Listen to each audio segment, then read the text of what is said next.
नमस्ते सर, आइए।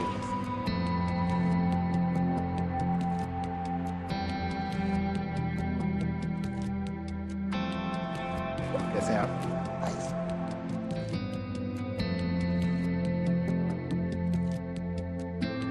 नमस्ते।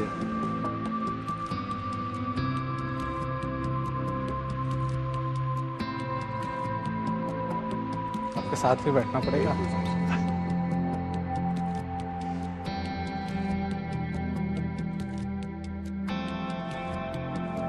आइए संजय भाई, आइए।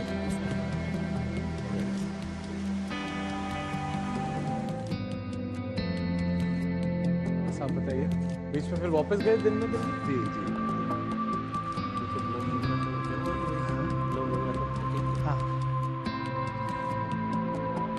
ऊपर वाला देख रहा है में आपका स्वागत है। जैसा कि आप जानते हैं, इस शो में कोई एंकर नहीं होता है। इस शो का मकसद किसी एक विषय पर खुलकर चर्चा करना होता है। आपके चारों तरफ कैमरे लगे हैं, जिसमें आपकी हर औपचारिक और अनौपचारिक बातचीत रिकॉर्ड हो रही है। चर्चा की शुरुआत में हर वक्ता को बोलने के लिए 45 सेकंड मिलेंगे। 45 सेकंड पूरे होने पर एक बजर बजेगा। इसके बाद दूसरे स्पीकर की बारी आएगी। इस तरह सारे स्पीकर्स को 45 सेकंड के अंदर अपनी शुरुआती बातचीत रखनी होगी। पहले कौन बोलेगा, ये आपस में ही तय करना है। आज का विषय, क्या हरियाणा में हैट्रिक लगा पाएगी बीजेपी?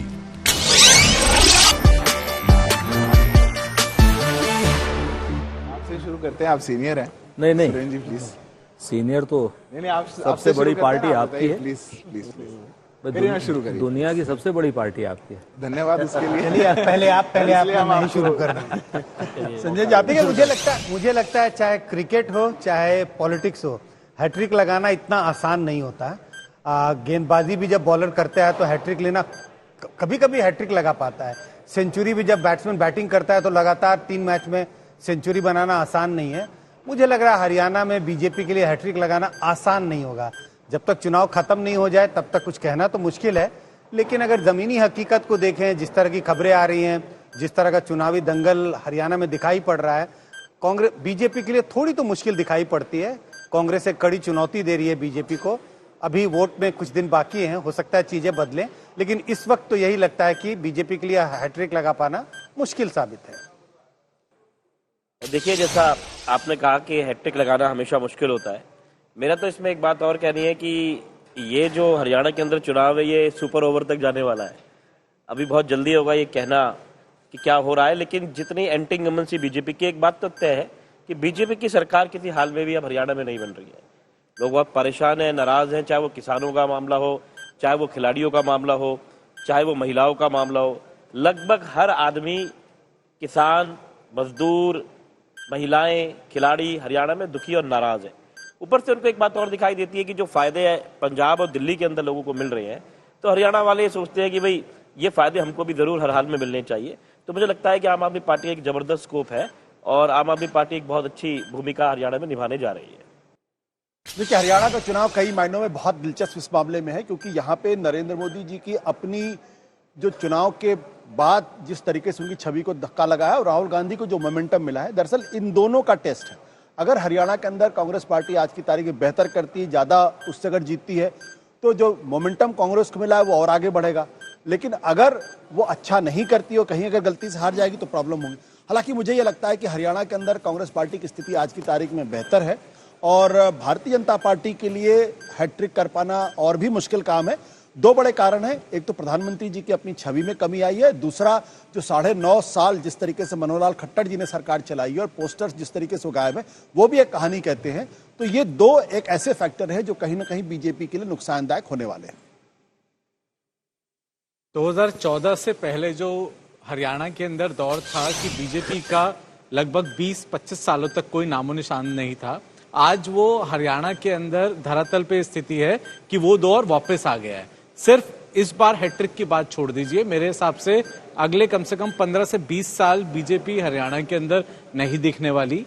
सब जानते हैं कि जो धरातल पे इश्यूज हैं उससे बीजेपी बहुत दूर है, चाहे वो लॉ एंड ऑर्डर की सिचुएशन हो, चाहे किसान की हो, चाहे पहलवान की हो, चाहे अनवारंटेड एक कम्युनल टेंशन जो हरियाणा के अंदर क्रिएट करी गई तो सब लोगों को पता है, और सबसे बड़ी बात बेरोजगारी की है। और उसके ऊपर जो 9.5 साल एक बहुत ही अनपॉपुलर सीएम जो बीजेपी ने हरियाणा को दिया, तो उसके रिपरकशंस जरूर यहां पर आने वाले हैं। मेरे को नहीं लगता किसी हालत में हैट्रिक लगने वाली है। मुझे तो अपनी बात शुरू जो है गुरु गोविंद सिंह जी से ही करनी है। कहते हैं ना कि देहु शिवा बर मोह है, शुभ कर्मंते कबहु न टरे, न डरे हरिसो जब जाय लड़े, निश्चय कर अपनी जीत करें। तो हरियाणा इस बार हम अपनी जीत करने जा रहे हैं, जनता की जीत करने जा रहे हैं। ये चुनाव कांग्रेस पार्टी तो लड़ी रही है भारतीय जनता पार्टी के कुशासन के खिलाफ, खट्टर साहब के कुशासन के खिलाफ, नायब सिंह सैनी साहब के कुशासन के खिलाफ, लेकिन ये चुनाव जो है कहीं ना कहीं जनता लड़ रही है। जिस तरीके से शंभू बॉर्डर पर किसान बैठे हुए हैं, आज भी उनकी मांगे नहीं मानी जा रही, आज भी उनके सामने बोल्डर रखे जा रहे हैं, जिस तरीके से पहलवान बेटियों को कुचला जा रहा है, जिस तरीके से वहां रोजगार नहीं दिए जा रहे हैं, इस सारी चीजों का जवाब कहीं ना कहीं कांग्रेस पार्टी के पास है। कांग्रेस एक बड़ी विजय की ओर वहां बढ़ रही है।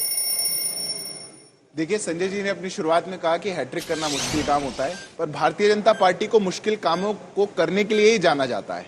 देश में जितने भी मुश्किल काम थे जो कहे जाते थे कभी नहीं हो सकते, भारतीय जनता पार्टी ने वो करके दिखाए। और एक फर्क है कांग्रेस पार्टी या किसी भी और पार्टी में और भारतीय जनता पार्टी में। पिछले 10 सालों में कांग्रेस पार्टी अगर एक प्रदेश में कभी चुनाव जीत करके आई तो दोबारा चुन करके नहीं आई, पर भारतीय जनता पार्टी लगातार बार बार जिस प्रदेश की जनता उसको चुनती है, वापस से भारतीय जनता पार्टी को चुनने का काम करती है, क्योंकि भारतीय जनता पार्टी एक सुशासन के मॉडल को पेश करती है और वो सुशासन का मॉडल देश की और प्रदेश की जनता के दिलों में उतरता है। आज जिस प्रकार से हर वर्ग, हरियाणा में रहने वाला नौजवान, हरियाणा में रहने वाला किसान, उसने अपने जीवन में एक मूलभूत परिवर्तन देखा है और खर्ची पर्ची और लूट खसोट की सरकार से वो बाहर निकल पाया है। मैं मानता हूं कि ये उसको विश्वास दिलाता है कि वो फिर से भाजपा को चुनेगा। अभी आशुतोष भाई अगर आप इजाजत दे तो थोड़ी सी बात बोल दूं इन पर। Please please. 2-3 चीजें इन्होंने बड़ी करी। इन्होंने कहा सुशासन की बात, इन्होंने कहा किसान की बात, इन्होंने कहा नौजवान की बात, इन्होंने कही खिलाड़ियों की बात। सारी चीजों में आप देखो, कंगना राणावत जी का बयान आप देख लो, जिन्होंने स्पष्ट कहा कि काले कानून वापस होने चाहिए। वो खाली ये नहीं था कि खाली उन्हीं की बात हो। उसके बाद उत्तर प्रदेश का एक बड़ा सीनियर विधायक है नंदकिशोर गुर्जर, लोनी से है विधायक, उसने कहा कंगना राणावत जी ने बिल्कुल ठीक कहा, वो तो किसान है ही नहीं, आतंकवादी है, खालिस्तानी है, पाकिस्तानी है, अच्छा कर रखा, उनको तो लठ बजने चाहिए। और कंगना जी ने क्या गलत कहा था? लाशें लटकी हुई थी। उसके बाद आप आ जाइए, यहीं पर बात नहीं खत्म हुई। मनोहर लाल खट्टर जी कह रहे हैं कि शंभू बॉर्डर पर जो बैठे हैं वो किसान नहीं है। डड्डेवाल यूनियन के डड्डेवाल साहब अपने लोगों के साथ बैठे हुए, किसानों के साथ बैठे हुए। गुरनाम सिंह चढ़ूनी वाले लोग अपने 25 यूनियन वहां, प्रेम सिंह लालड़ू वहां पर बैठे हुए हैं। वहां पर जो है क्या नाम, उग्राहा साहब की वो बैठी हुई है। लाखों किसान बैठे हुए हैं। उनको बेइज्जत करने के लिए जो भारतीय जनता पार्टी ने काम किया है, खिलाड़ियों को बेइज्जत करने के लिए जो भारतीय जनता पार्टी ने काम किया, उसके बाद आप आ जाओ नौजवान के लिए जो भारतीय जनता पार्टी ने काम किया, एक नौकरी नहीं। अब कह रहे हैं 2 लाख दे देंगे। आप एक चीज को देखो, 10 साल में कुछ नहीं दिया। फिर मनोहर लाल खट्टर जी जो बातें कहते हैं, उनके पर्चे तक तो गायब है, पोस्टर पर वो है नहीं। नायब सिंह सैनी 4 जगह से सीटें बदल रहे हैं। तो आप बताओ कहां से ये लोग लड़ने की भी हिम्मत कर पा रहे हैं? मैं एक जवाब देता हूं। देखिए, मैं मानता हूं ये हमारी जीत है।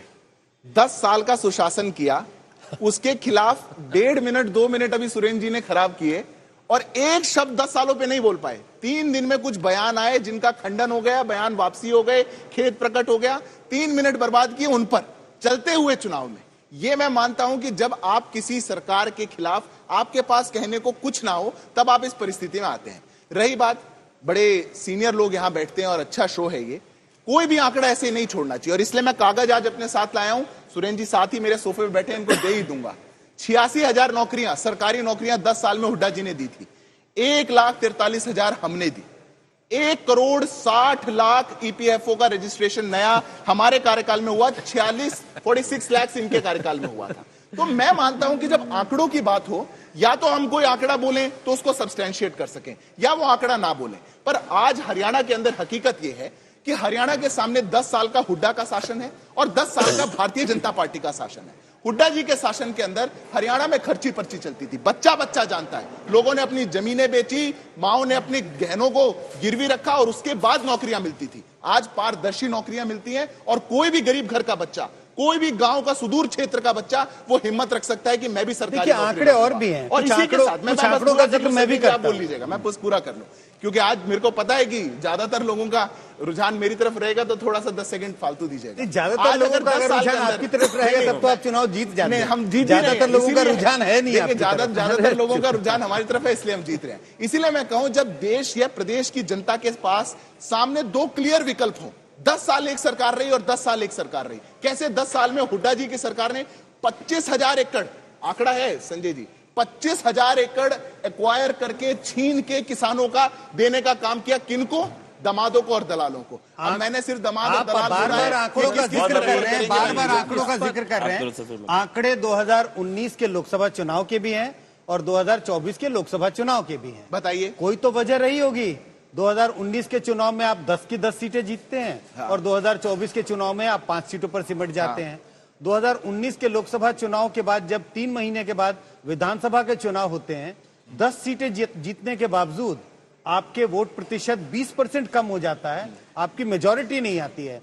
तो 19 और 24 के बीच कुछ तो हुआ होगा। जिन आंकड़ों का आप जिक्र कर रहे हैं, अगर इन आंकड़ों से लोग इतने खुश होते तो 24 में भी 10 की 10 सीटें आती, 9 आती, लेकिन आपकी सीटें आधी हो जाती हैं। तो ये एक इशारा कर रहा है कि कुछ न कुछ नाराजगी होगी आपने लोगों में। क्लियरली मेरे को उन्होंने क्लियरली मेरे पे कहा, मैं एक छोटा सा दूं। जवाब दे दूं। मैं जानता हूं कि संजय जी हमारे शुभचिंतक है और वो चाहते हैं हमारी 10 की 10 सीटें आती, पर कोई भी पार्टी कभी भी लगातार क्लीन स्वीप नहीं कर सकती। हमने 19 में किया, हमने 14 में नहीं किया था। आज 2024 के अंदर 44 विधानसभाओं में लीड भारतीय जनता पार्टी की थी, 42 में कांग्रेस की थी।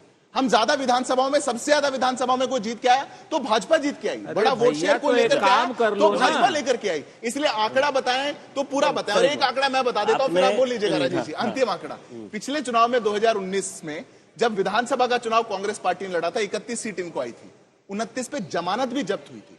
आज कांग्रेस पार्टी क्षेत्रों में, हरियाणा के ऐसे क्षेत्र हैं जहां खत्म हो चुकी है, विलुप्त है, कैंडिडेट्स नहीं मिले, लोग नहीं मिले, उनके वोटर टर्नआउट नहीं है, ये स्थिति है। हरियाणा की पार्टी में चुनाव नहीं लड़ रही है। मैं हरियाणा की पार्टी का प्रतिनिधित्व करता हूं। एक बात बताना चाहता हूं, कांग्रेस के अंदर इनकी एक नीति है कि जिसके जितने वोट उसकी उतनी भागीदारी। हरियाणा के अंदर 20% दलित वोट हैं, लेकिन आज भी यह सबको पता है कि इनकी अंदरूनी कलह के अंदर कुमारी शैलजा, जो एक दलित बहुत बड़ी लीडर हैं, 3.5-4 लाख वोट से मेंबर ऑफ पार्लियामेंट का चुनाव अभी जीत कर आई हैं, लेकिन इनकी जो लीडरशिप है वो इस बात से शर्मा रही है कि उनको आगे लाया जाए। और ये अंदरूनी कला इसी जो चैनल है उसके इंडिया टुडे के प्रोग्राम में भी उन्होंने खुलकर बिल्कुल ये बात बोली। उसके बाद अगले दिन भी बोली कि हाँ, मैं मुख्यमंत्री बनना चाहती हूँ, लेकिन दलितों के वोट तो चाहिए, लेकिन दलितों के लीडर को आगे नहीं बढ़ाना चाहते। ये कांग्रेस की जो नीति रही है। दूसरा, कांग्रेस ने जो आज किसान आंदोलन की बात कर रहे हैं, मैं एक बात पूछना चाहता हूं, सुरेंद्र जी भी इधर हैं।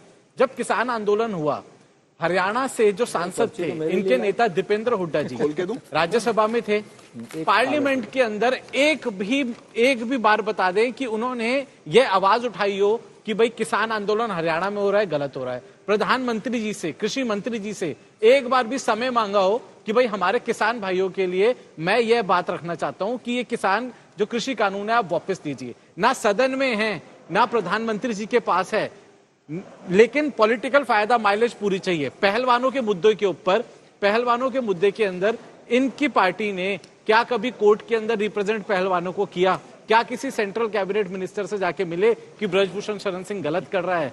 क्या सदन के अंदर आवाज उठाई? नहीं। तो आज ये सब लोग जानते हैं कि क्योंकि पॉलिटिकल माहौल है, चाहे वो पहलवान हो, चाहे किसान हो, चाहे जवान हो, कांग्रेस को सिर्फ पॉलिटिकल माइलेज चाहिए। अगर करा होता तो हरियाणा में सब जानते हैं कि वो दिख जाता। एक पत्र तक नहीं है। बीजेपी से या कांग्रेस से आपकी लड़ाई?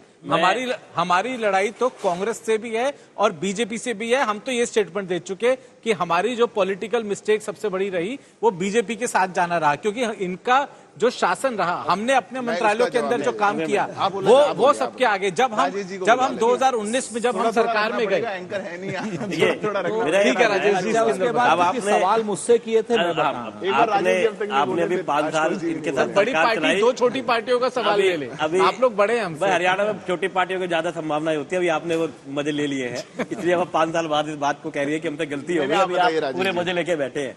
दूसरी बात, जैसे आपको आंकड़ों की बात आई, आपने कहा जी किसानों के मुद्दों पे, मुझे लगता है क्योंकि इस पैनल में मैं तो अपने आप को कह ही सकता हूँ, मैं हरियाणा से बिलोंग करता हूँ पीछे से, अगर आप जनता से वहां बात करें, अगर आप किसानों को देखो वहां सरकारी नौकरी जरूरी नहीं है कोई मर्जी से, सिर्फ जरूरत की वजह से करता हो। एक माहौल रहता है हरियाणा में, सरकारी नौकरी को बहुत इज्जत से देखा जाता है वहां पे कि एक सरकारी नौकरी में एक किसानी कर रहा है और एक जवान भी होता है और एक खिलाड़ी भी होता है। आपने खिलाड़ी का मजाक बना दिया, आपने कहा नहीं ये तो खिलाड़ी नहीं है, ये तो पता नहीं किसी पार्टी की तरफ से कर रहे हैं, जो भी आंदोलन कर रहे हैं उनको जूते टांगने पड़ गए, उन बच्चों को रोना पड़ गया।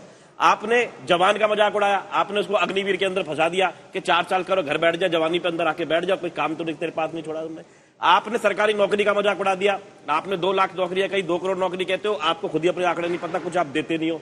और जो प्राइवेट नौकरियों की आप बात कर रहे हो, आधे तो बेचारे गुड़गांव जैसे जगह पे काम कर रहे हैं, उसको पूरे हरियाणा से गिनो ही मत, उसके यहाँ पे लाके आधे से ज्यादा काम कर। एक मिनट, आपने जैसे मैंने कहा कि इन चारों चीजों का मजाक उड़ाया और आंकड़े मेरे से ले लो, जिसके अंदर हमारे लिए, क्योंकि हम शिक्षा और चिकित्सा पे सबसे ज्यादा बात करते हैं, आपने 1032 स्कूल बंद कर दिए, वहां पर उनकी मान्यताएं रद्द कर दी।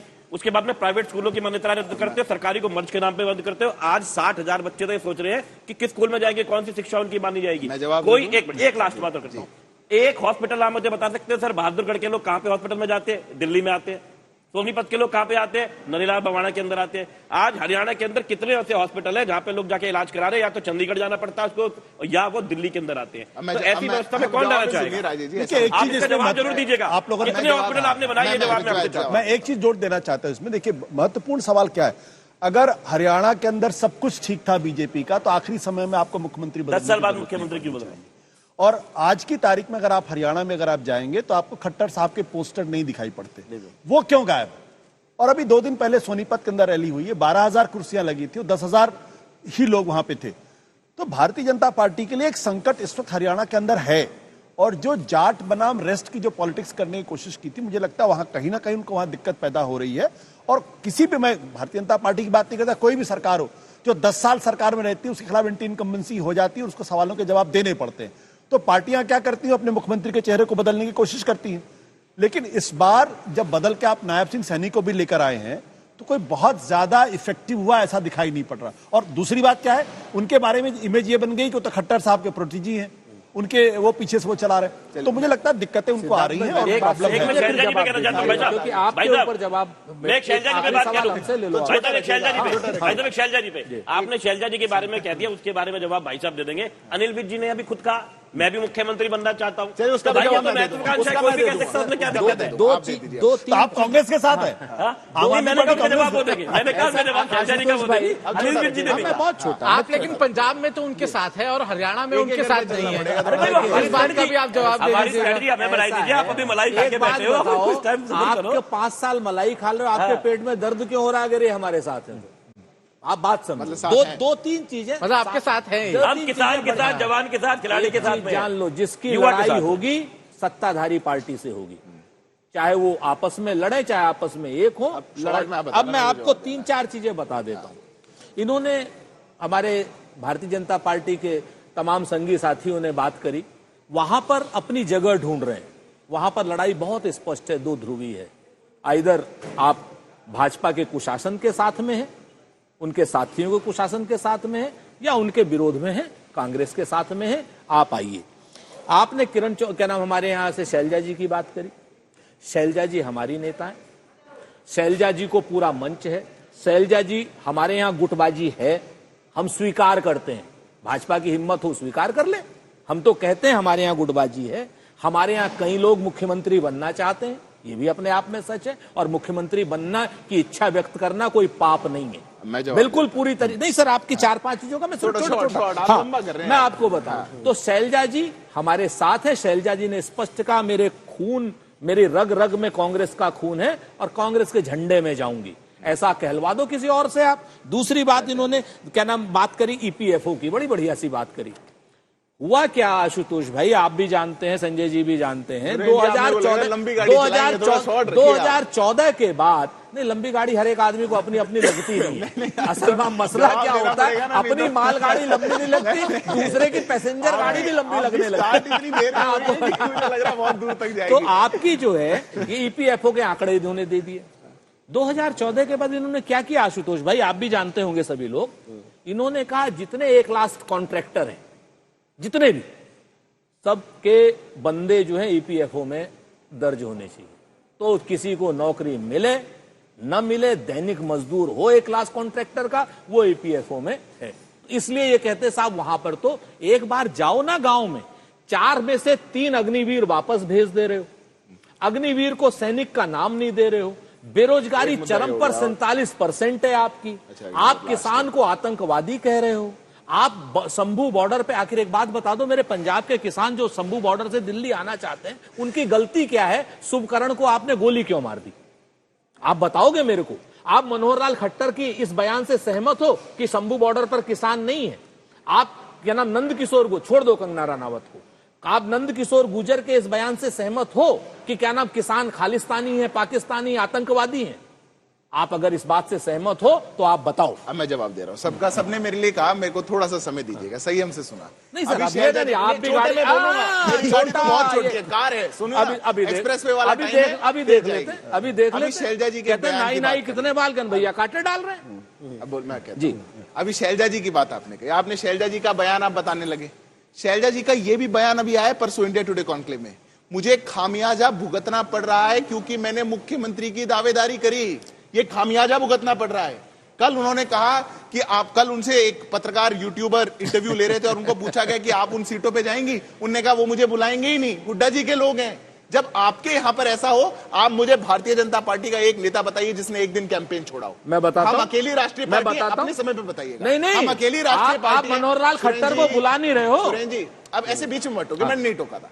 हम अकेली राष्ट्रीय पार्टी हरियाणा के अंदर जिसने अपना चीफ मिनिस्टर कैंडिडेट डिक्लेयर किया है। हम चीफ मिनिस्टर फेस के साथ जा रहे हैं और आप लोग की क्या स्थिति है? और मैं एक बहुत गंभीर बात पे प्रकाश डालना चाहता हूं। ऐसा नहीं है कि जो शैलजा जी आज बोल रही है वो आज की कहानी है, ये मेरे पास मीडिया रिपोर्ट्स की कंपाइलेशन है। ये शैलजा जी कहा करती थी जब वो यूनियन मिनिस्टर थी और हरियाणा में सरकार होती थी हुड्डा जी की, वो कहते हैं हरियाणा में दलित होना पाप है, it is a curse to be Dalit in Haryana. Union minister Kumari Selja, October 18, 2013। Haryana सरकार लापरवाह और छोटी मानसिकता वाली अपनी सरकार के लिए कहती थी। क्यों कहती थी? क्योंकि तभी अखबारों में यह छपता था, हर 18वें मिनट में दलितों पे होता है अत्याचार। 33% दलितों के गांव में स्वास्थ्य कर्मी नहीं जा पाते हैं। 42% दलितों को स्कूलों में अलग, सरकार अलग पंक्ति बना के बैठाया करती थी।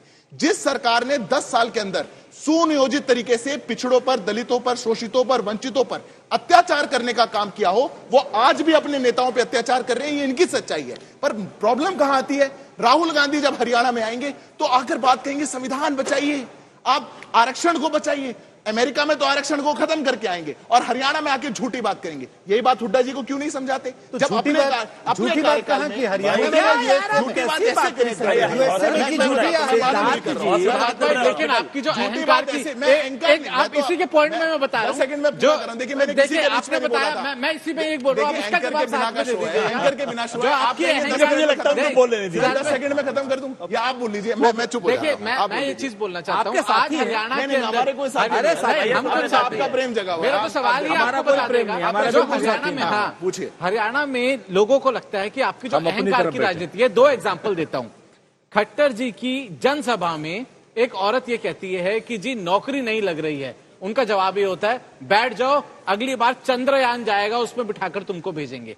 1 हफ्ते पहले हिसार की जनसभा में आप ही का वर्कर, आप दूसरों का तो तिरस्कार छोड़िए, आपका वर्कर उससे बढ़िया बात, एक बार सुरेंद्र जी ये उन्होंने बहुत अच्छी बात बोली। हाँ, इनकी वर्करों की मीटिंग, उन्होंने बोला हरियाणा में आप तो बीजेपी की सरकार रही है लेकिन हिसार से आपका कैंडिडेट नहीं जीता। उनका जवाब क्या था? पकड़ लो सिक्योरिटी गार्ड को, उनके गार्ड्स को बोला गया कि पकड़ लो इनको और भगा दो इसको, बाहर निकाल दो। आप अपने वर्करों का इतना तिरस्कार कर रहे हैं तो हरियाणा के कॉमन आदमी को तो बहुत दूर की बात है। तो ये अहंकार की राजनीति डुबाएगी। 2 बात बता, आपका समय होता है शुरू अब। मैं हरियाणा का मॉडल कितना क्लियर है बता दूं। 2 प्रत्याशी, असंध के प्रत्याशी ने कहा अरे सरकार आएगी तो हम अपना घर भरने का ही तो काम करेंगे, चलते चुनाव में, वर्कर्स के बीच में चलते चुनाव में। एनआईटी के प्रत्याशी नीरज शर्मा कह रहे हैं हर 50 वोट पे 1 नौकरी देने का काम करूंगा।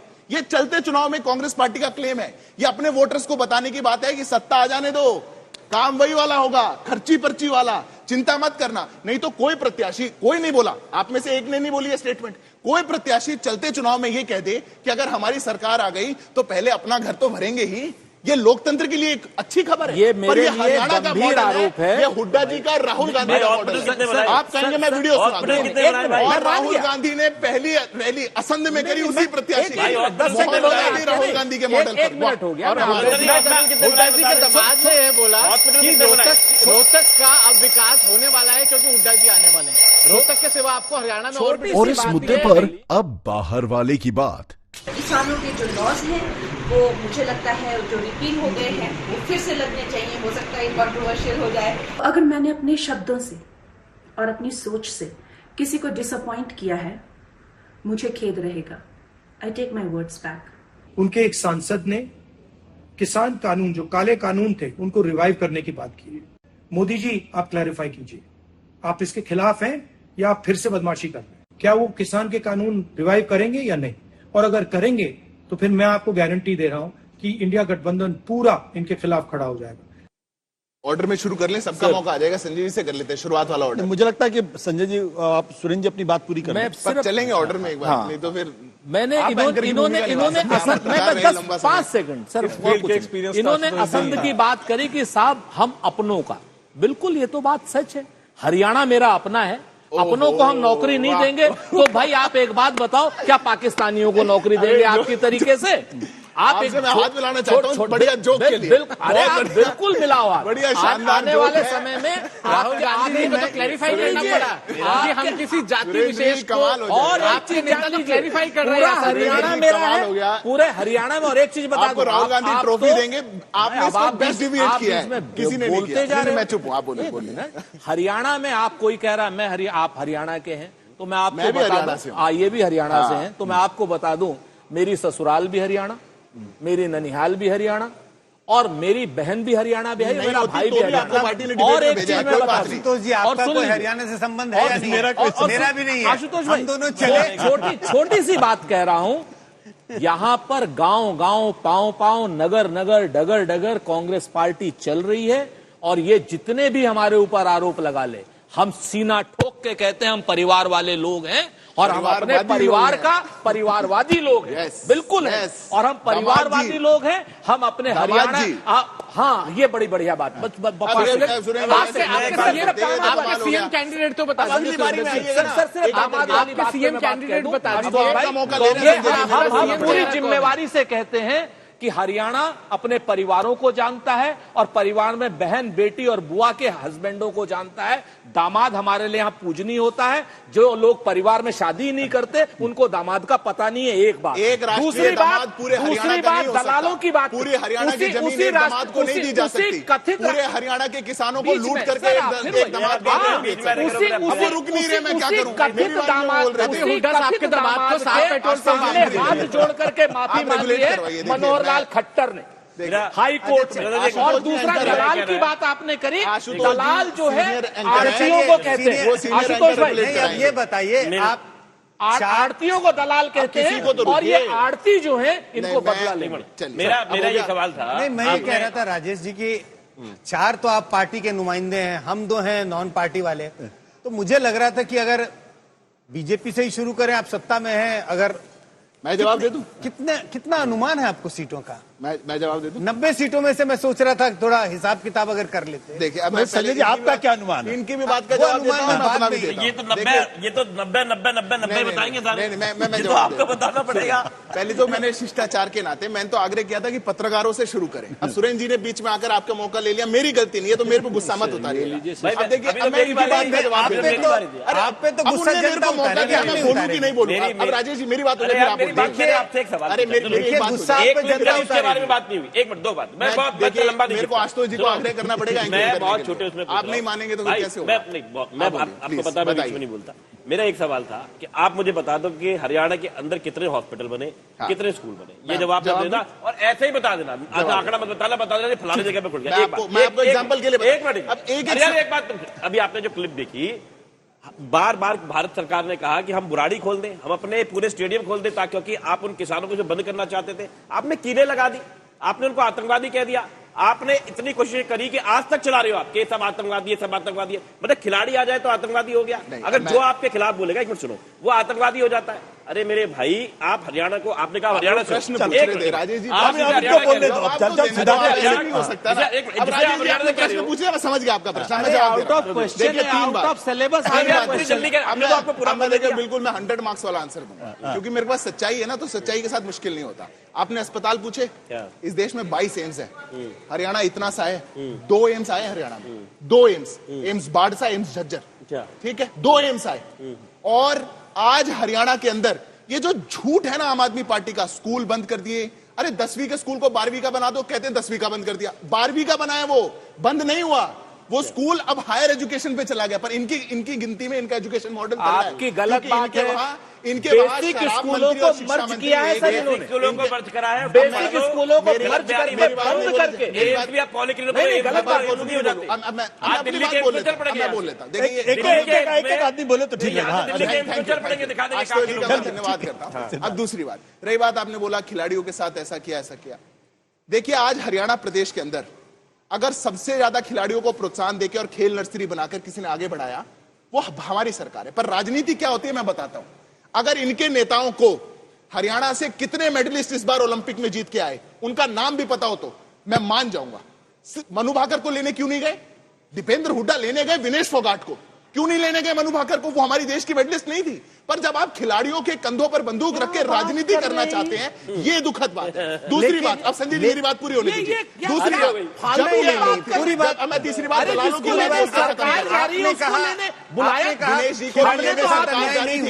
उनके गुरु महावीर फोगाट रोए हैं क्योंकि उनके लिए राजनीति उनको नहीं लेना चाहते थे। पूर्व गुरु महावीर फोगाट भाजपाई है, ये द्रोणाचार्य आदमी ने भाजपा ज्वाइन कर ली। जब विनेश ये हमारे खिलाड़ियों भाजपाई होकर के विनेश की सरकार में विनेश की इंजरी हुई, गुरु के महावीर फोगाट द्रोणाचार्य अवार्ड के लिए आप ये बात नहीं कह सकते। आप उनको क्या कहना चाहते हैं? आप खिलाड़ियों का सम्मान नहीं करते। की बेइज्जती की है। देखिए, राजनीतिक पार्टी अपनी बातें करें। सिद्धार्थ जी, मैं 10 सेकंड पूरे कर रहा हूं। मैं 10 सेकंड ले रहा हूं। मैं दलालों की बात और बता दूं, बस एक बार दलालों की बात। आड़तियों को दलाल कह रहे हैं? बिल्कुल नहीं कह रहे, इसीलिए झूठ है आपका। दलाल उनको कह रहे हैं जो आपके नेता आपके दफ्तरों से निकला करते थे और पैसे लेके नौकरियां लगवाते थे, वो थे दलाल। आपकी पार्टी के दफ्तरों में खड़े संजय जी वरिष्ठ भी है। देखिए, आप देश के सबसे बड़े सेफोलॉजिस्ट में से एक है। आपकी नजर में हरियाणा के चुनाव में बड़े मुद्दे क्या है? ये विनेश फोगाट का मुद्दा बड़ा है, किसानों का मुद्दा बड़ा है, या जाट बनाम गैर जाट का मुद्दा बड़ा है, बेरोजगारी है? क्या डिफाइन कर रहा है? मुझे लगता है 3 चीजें, किसान, नौजवान और पहलवान। अगर आप इन 3 चीजों को देखें तो आपको मुद्दे अपने आप नजर सामने आने लगेंगे। किसान की बात हो ही रही है, किसानों की इतनी चर्चा हुई, पहलवान के मुद्दे पर इतनी चर्चा हो रही है, और नौजवान। अगर आप तीनों को जोड़ें तो तीनों एक ओवरलैपिंग कैटेगरी है, और जाट समुदाय के लोग तीनों ओवरलैपिंग कैटेगरीज में आपको नजर आएंगे। तो ये 3 बड़े मुद्दे मुझे दिखाई पड़ते हैं। और नौजवान की जब बात हो रही है तो उससे बेरोजगारी जुड़ा है, उससे अग्निवीर का मुद्दा जुड़ा है। ये 3 मुद्दों की गूंज मुझे लगता है हर जगह आपको कहीं ना कहीं कमोबेश ऊपर नीचे सुनाई पड़ेगी। ये खिलाड़ियों के लिए मैं एक बात और कहूंगा। अभी एक तो आपत्ति है मेरी सुरेंद्र जी से आपत्ति नहीं तो महावीर फोगाट अगर विनेश फोगाट को कुछ कहेगा तो जवाब नहीं मिला जाएगा। वो योगेश्वर दत्त भाजपा ज्वाइन करें क्योंकि आपने उनको जाने नहीं दिया, उनकी शिष्य है वो। आप जानते हैं हरियाणा को, आप जानते हैं महावीर फोगाट को, कमाल बात कर रहे हैं। बचपन गुजरा है। और मैं एक बात बोल देता हूं, मैं बहुत स्पष्ट बात बोलता हूं। यही जो कांग्रेस की मानसिकता है ना, जब गीता फोगाट पहली भारतीय महिला जिसने ओलंपिक्स के लिए क्वालिफाई किया था, जब क्वालिफाई करके वापस भारत आई थी, हरियाणा की खेल नीति के तहत उनको डीएसपी बनाना था। हाईकोर्ट में 7 साल लड़के वो बन के आई, और हुड्डा जी कहते थे अरे इंस्पेक्टर बना दिया, कुछ कम किया है क्या? ये जो मानसिकता है आपकी खिलाड़ियों के लिए, आज द्रोणाचार्य अवार्ड को आप शो में बैठे कहेंगे, महावीर फोगाट विनेश फोगाट को गालियां दे खिलाड़ियों को और वो नहीं भाजपा ज्वाइन करे, बिल्कुल नहीं क्या बात करते हैं? और महावीर फोगाट भाजपाई है, महावीर फोगाट भाजपाई होकर के बात सुनेगा। आप वो भारतीय द्रोणाचार्य अवार्डी है, विनेश फोगाट के गुरु हैं, देश में बहुत बड़े खिलाड़ी हैं। जिसके पीछे छुपना चाहिए छुपो, द्रोणाचार्य के पीछे छुपो, विनेश फोगाट की बेइज्जती आपत्ति है, बदला लिया जाए। द्रोणाचार्य अवार्डी के लिए आपको लगता है कितनी सीटें आपके आ पाएंगी? सर देखिए, मैं आपको बताऊं, हम इस भाजपा की तरीके से नहीं कहते कि 90 की 90 आएंगी। हम तो चाहते हैं देश में बहुदलीय लोकतंत्र हो। इस बार हरियाणा में कांग्रेस को जनता चुनाव लड़ा रही है और जनता ने मन बना लिया है किसी भी सूरत में 55 से हम अपनी गिनती शुरू करेंगे। 55 से हम अपनी गिनती शुरू करेंगे। मैं कोई नजूमी नहीं हूं, 70 भी जा सकते हैं। सिद्धार्थ जी, आपको क्या लगा?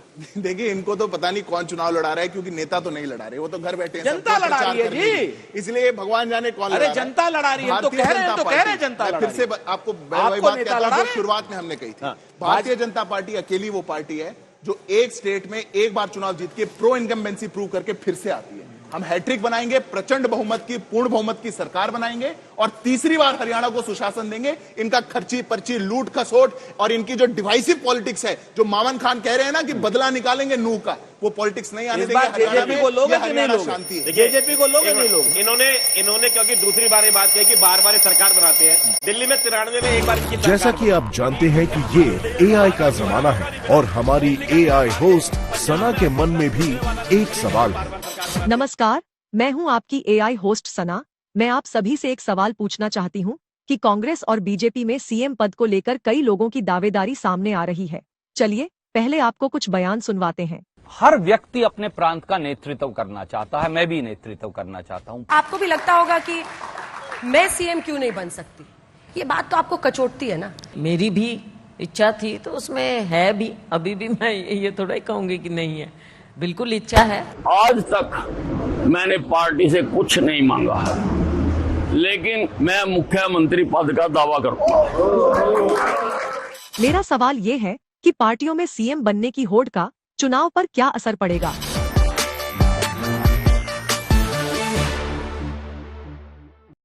नहीं, मुझे लगता है कांग्रेस पार्टी के लिए अच्छी बात है, क्योंकि हो गया क्या, आजकल लोकतंत्र को लेकर कहा जाता है अगर धड़ेबंदी है तो फिर लोकतंत्र नहीं है।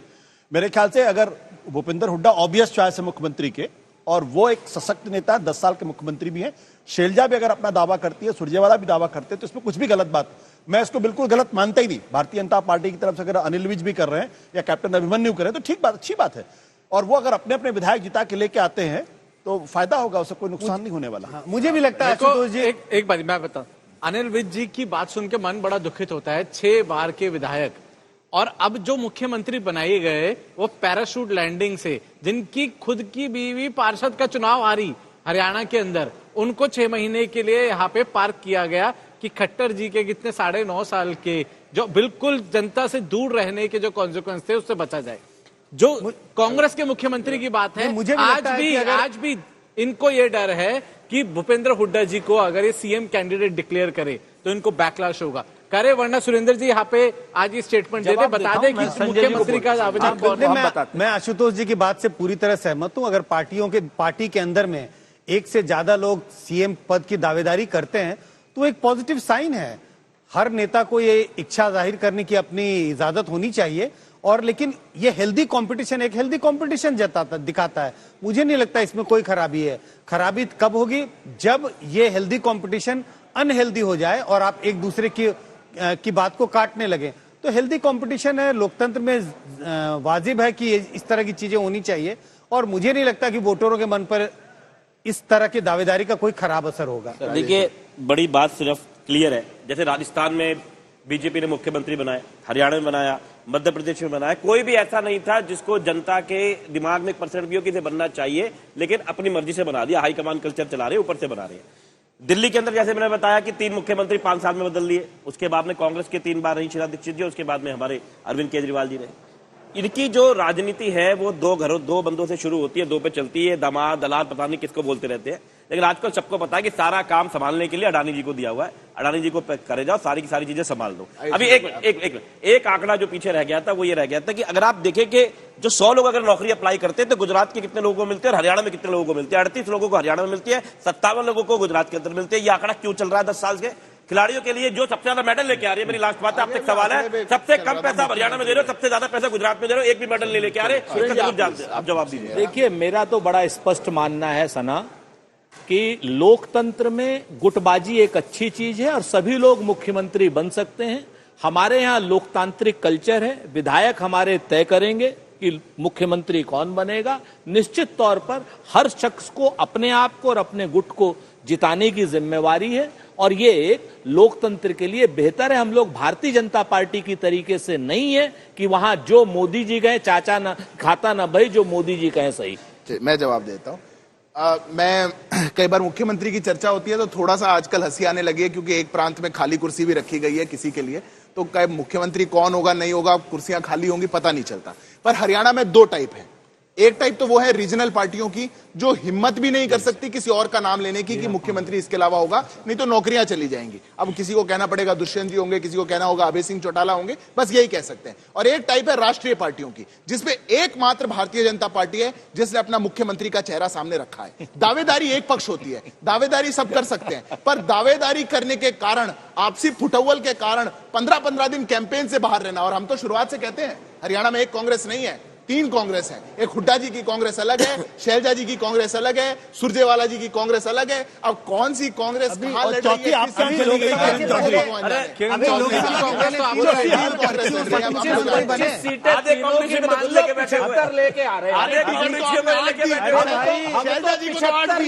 जब आपने शैलजा जी को टिकट दी, अभी लोकसभा चुनाव के पहले 3 राज्यों में पर्चियों से मुख्यमंत्री बने, पर्चियों से मुख्यमंत्री बनाए आप।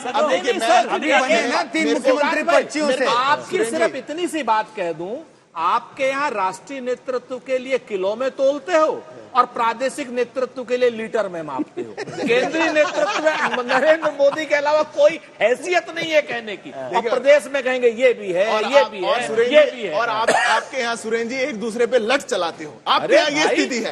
क्योंकि जब हम तो गुटबाज हैं। अब देखिए गुटबाज हैं, हम गुटबाज हैं, हम परिवारवादी हैं। मैं हम तो कहते हैं, गंभीर बात हम तो सिंपल सी बात देखिए, ये भी दुर्भाग्यपूर्ण है हमारे लिए। मतलब परिवार की बात करना, अच्छा जिनके अमित शाह जी के बेटे बीसीसीआई से होते हुए आईसीसी में पहुंच गए, ये परिवार की बात कर रहे हैं। जिसके पास परिवार होगा वो परिवारवाद की बात करेगा ना। राजेश जी, बीसीसीआई में ठाकुर साहब आपकी तो कुर्सी भरी हुई है, खाली थोड़ी, आप क्यों इतना चिंतित है? परिवारवाद का इनके आगे माकन जी राज्यसभा का चुनाव हारे, आरके आनंद जी, अरे 10 सेकंड ले इनके राज्यसभा के चुनाव, भूपेंद्र हुड्डा के बेटे को छोड़ के सिद्धार्थ जी देने तो देखिए, आप में से कोई चाह नहीं रहे कि जवाब आए। सच्चाई ये कि आप लोग जानते हैं कि अभी क्या करा, ये सच्चाई है। तो आप जान रहे हैं जवाब दिया जाए। क्यों नहीं गए हरियाणा? बताइए, सारे बेटे हैं राज्यसभा का चुनाव कैसे हारने थोड़ा सा कम करें। परिवारवाद की बात लोकसभा में राज्यसभा के चुनाव कैसे हारते? मैं एक बात, मोदी के अलावा कौन? मैं एक बात बताओ, एक नाम बताओ। मोदी भी नहीं है, मोदी के अलावा मोदी भी नहीं। हरियाणा के अंदर एकमात्र पार्टी मैं बार बार रिपीट कर रहा हूं, क्योंकि ये तो कह देंगे शैलजा जी भी हो सकती है। अरे 8 टिकट दिए, 72 दिए हुड्डा जी को, टिकट ही नहीं दी, घर भेज दिया। इनको पता है, सबको पता है। अरे सारे हरियाणा वाला है उसको पता होगा। मोदी जी के अलावा वाले हैं, इनको कहां से पता होगा? मोदी जी के हरियाणा वाले अलावा बताएंगे ना किसको कितनी टिकट दी गई है। कांग्रेसी भाजपा से लड़ रहे हैं, भाजपा से लड़ रहे हैं। शैलजा जी कह रही है 30 कांग्रेसी भाजपा से लड़ रहे हैं, जैसे अभी ये बता रहे थे। क्या वो 30 इधर आ जाएंगे क्या चुनाव के बाद? कांग्रेसी तो भाजपा से लड़ रहे हैं। बात हो गई। अरे भाई, लोकसभा में लड़े थे ना 14 में, और अच्छा 14 और 19 में कितने लड़े थे लोकसभा? मोदी के अलावा कौन? सब लिया आपने। देश में आप सभी ने बहस में बढ़ चढ़कर हिस्सा लिया। बहस खत्म करने से पहले बारी है फोटो राउंड की। इसमें बारी बारी से आपको 2 तस्वीरें दिखाई जाएंगी। आप सभी को उन तस्वीरों पर एक लाइन बोलकर क्लोजिंग कमेंट देना है। पहली तस्वीर, अरविंद केजरीवाल के लिए आतिशी ने खाली छोड़ी कुर्सी। आप शुरू करो, मुझे बताना। देखिए, मेरा एक बात में बहुत क्लियर व्यू है, और अभी एक लाइन में ये बताना है कि जब हम राम को मानते हैं तो राम की भी थोड़ी सी मान लेनी चाहिए। अगर हमारे संस्कारों में ये चीज आती है, क्योंकि भगवान राम ने भरत को वहां बैठ के वनवास से बता नहीं था क्या करना है। इसी तरीके से एक मुख्यमंत्री के बाहर का है वैसे हरियाणा का मामला। एक लेडी और एक महिला और एक मुख्यमंत्री अगर ये सोचती है कि वो अपना किसी को गुरु मानती है, तो इसमें किसी को क्या दिक्कत हो सकती है? चलाने दीजिए अपनी मर्जी से। संजय भाई, एक लाइन। मुझे लगता है ये तस्वीर ये बता रही है कि कुर्सी खाली है, जनता आती है। आशुतोष सर। नहीं, मुझे लगता है ये दुर्भाग्यपूर्ण है। दुर्भाग्यपूर्ण इसलिए क्योंकि राजशाही नहीं है लोकतंत्र के अंदर। ये कहीं ना कहीं मुख्यमंत्री की अपनी गरिमा को भी गिराता है और बस इससे ज्यादा क्या कहें इसमें। सर मेरे को तो एक ही लाइन आती है कि एक पपेट सीएम और एक कपट सीएम। अब ये आखिरी नहीं, इस बार आप मेरी बात मैं कहता हूं कि ऐसा दुर्भाग्य देश के किसी प्रदेश को नहीं होना चाहिए। किसी प्रदेश को और किसी पार्टी को एक्स्ट्रा कॉन्स्टिट्यूशनल अथॉरिटीज को बनाने का, खड़ा करने का और प्रदेश की पॉलिसी व्यवस्था के साथ ऐसा मजाक करने का अधिकार नहीं है। कुर्सी खाली रखो या कुर्सी भरी रखो, जनता को राहत दीजिए, ये मेरा सिर्फ कहना है। जी बड़े सॉफ्ट है। दूसरी तस्वीर।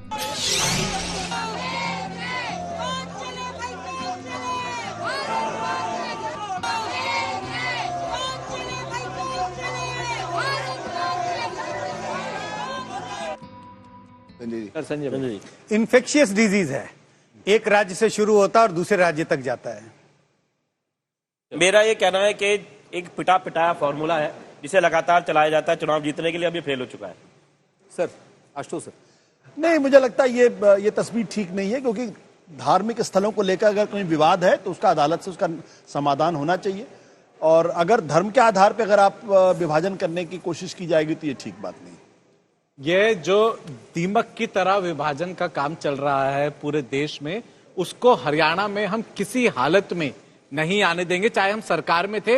नूह जैसी घटना को बीइंग डिप्टी चीफ मिनिस्टर अगर किसी ने कंडेम किया कि ये हरियाणा के अंदर इस तरह का कम्युनल वायलेंस नहीं है, तो वो हम लोगों ने किया। इस बार आप देखिए, जिस तरीके से भी भारतीय जनता पार्टी देश में विभाजनकारी राजनीति कर रही है, चाहे वो सड़क पे करे चाहे वो संसद में करे, दुर्भाग्यपूर्ण है। देखिए, उस तस्वीर से ज्यादा महत्वपूर्ण यहां की तस्वीर है, क्योंकि जो तुष्टीकरण का डिजीज है वो बिल्कुल इन्फेक्शियस है। अगर कुछ गलत है, अगर किसी के पास अधिकार नहीं है, उसके खिलाफ लोकतंत्र में सबको आवाज उठानी चाहिए। गलत को बढ़ावा देना वोट बैंक के लिए ये बिल्कुल गलत है और दुर्भाग्यपूर्ण है। सना को चाय वाय नहीं पिलवाओगी, ऐसे ही बनता AI बन गई है। उठ जाए। हो गया सर, कोई बताएगा नहीं। सर धन्यवाद, हो गया, धन्यवाद लिख दिया। बाप रे बाप, ये तो पूरा 8:30 हो गया। हमने तो कहा ही था, ये क्या नाम संजय भाई क्लब वगैरह रह गए, काम आया ही नहीं।